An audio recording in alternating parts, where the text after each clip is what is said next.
Assalamualaikum warahmatullahi wabarakatuh. Baiklah, pada kesempatan kali ini saya Pistio Pujawati akan mempresentasikan sebuah aksi nyata tentang pemahaman peserta didik dan pembelajarannya pada topik 5, yaitu pengukuran pemahaman belajar peserta didik atau asesmen. Nah, dari aksi nyata ini ada 3 hal yang dipertanyakan, yaitu pemahaman baru apa yang Anda dapatkan setelah mempelajari konsep asesmen, pengertian, fungsi, tujuan, jenis, dan contoh. Kemudian yang kedua adalah bagian manakah dari konsep asesmen yang menantang untuk diaplikasikan di lapangan ketika Anda bekerja menjadi seorang guru, terutama pada masa pembelajaran jarak jauh. Dan yang ketiga adalah hal apakah yang ingin Anda pelajari terkait dengan asesmen, baik itu pengertian, fungsi, tujuan, jenis, dan contoh. Berikut adalah penjelasannya. Nah, yang pertama adalah pengukuran pemahaman belajar peserta didik atau asesmen. Kita mulai dari pengertian asesmen. Nah, menurut Jaja Raharja, seorang ahli, dia mengatakan bahwa asesmen adalah suatu proses pengumpulan informasi dengan mempergunakan alat dan teknik yang sesuai untuk membuat suatu keputusan pendidikan yang berkenan dengan penempatan dan program pendidikan bagi siswa tertentu.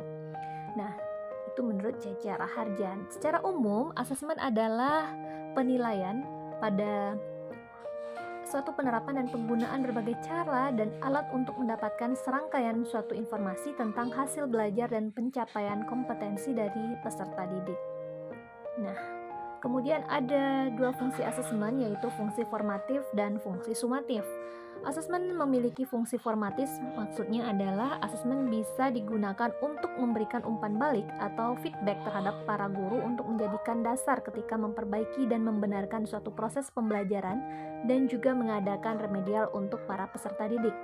Kemudian fungsi kedua adalah fungsi sumatif, yaitu penentu nilai belajar siswa dalam satu mata pelajaran tertentu, sehingga selanjutnya bisa dijadikan bahan memberikan suatu laporan, menentukan kenaikan kelas, serta menentukan lulus atau tidaknya siswa.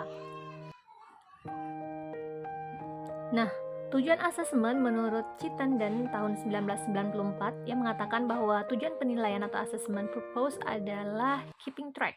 Nah, keeping track ini artinya untuk menelusuri dan melacak suatu proses belajar peserta didik yang sesuai dengan rencana pelaksanaan pembelajaran yang sudah diterapkan. Maka dari itu, guru wajib mengumpulkan data dan suatu informasi dalam kurun waktu tertentu dari berbagai jenis dan teknik penilaian untuk mendapatkan gambaran suatu pencapaian kemajuan belajar peserta didik. Kemudian, tujuan asesmen yang kedua adalah checking up.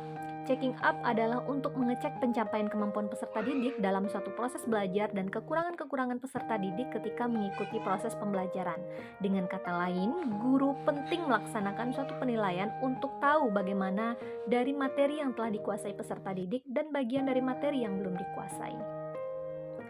Sedangkan fungsi yang ketiga adalah finding out.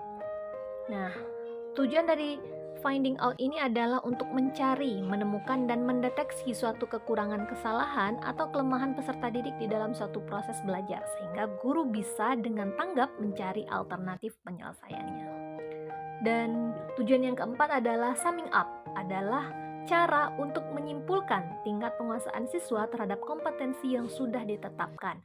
Hasil dari penyimpulan ini bisa digunakan oleh guru dalam menyusun laporan kemajuan belajar ke berbagai pihak yang saling membutuhkan.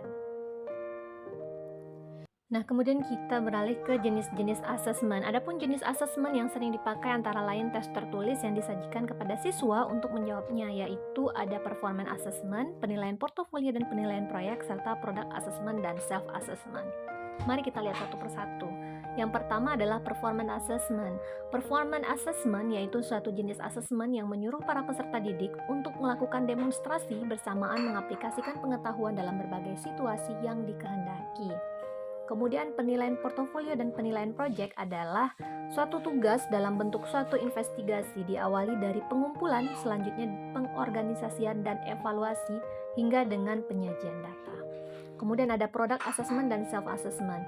Product assessment adalah suatu penilaian keterampilan dengan cara membuat suatu produk tertentu. Sedangkan self assessment akan dilaksanakan sendiri oleh peserta didik atau guru yang bersangkutan untuk kepentingan dalam pengelolaan kegiatan belajar mengajar di tingkat kelas. Terakhir, jenis assessment juga dapat berbentuk penilaian sikap dan penilaian dengan berbasis kelas.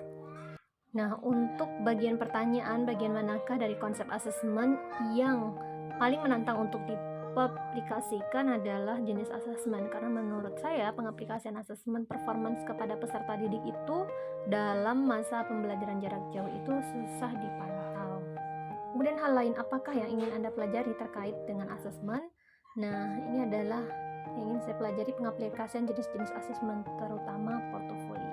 Oke, terima kasih. Assalamualaikum warahmatullahi wabarakatuh.